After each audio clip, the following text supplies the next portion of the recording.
Yesterday, December 7th, 1941, a date which will live in infamy.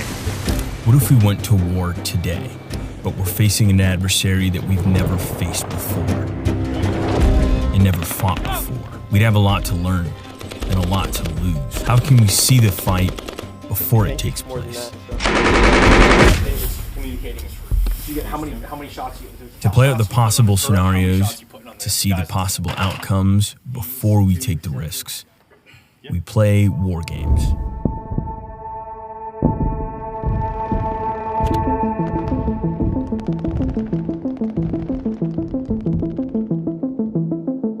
Wargaming is a pretty broad topic. What we're looking at with this wargame in particular is exposing people to the basics of fire and maneuver in 21st century warfare. There's everything from strategic level wargames. There are wargames that focus just on war at sea. There are wargames focused just on aerial warfare. And there are wargames that don't actually involve a direct focus on warfare at all.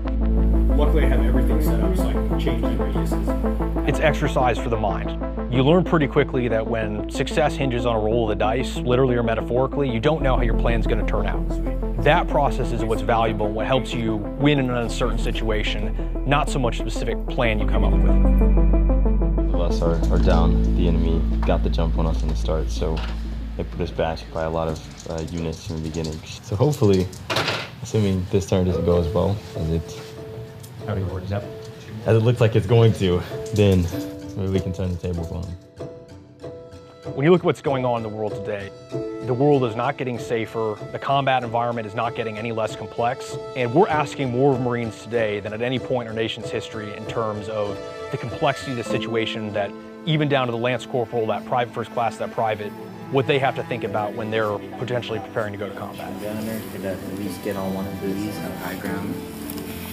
So getting in those sets and reps now of how do I think through a tactical situation? How do I use the assets at my disposal?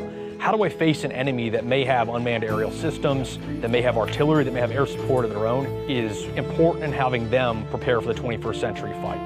And the way that we do that is starting with thinking through that problem and getting that mindset ready now before we go forward. I want people to argue when they're playing downrange about how do I make the best of a very difficult situation where things will happen very fast, where I don't have all the information and I need to get as much of that information as possible as fast as I can without waiting for all the information before I make an aggressive decision.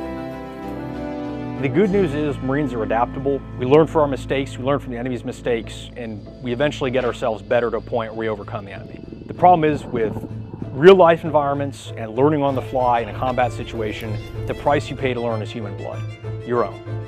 When you wargame, when you train your mind and build that capacity ahead of combat, the price you're paying is a few minutes of your time and a few materials that cost pennies on the dollar for the wargaming kit. I know which price I'd rather pay and which I'd rather have America's sons and daughters pay.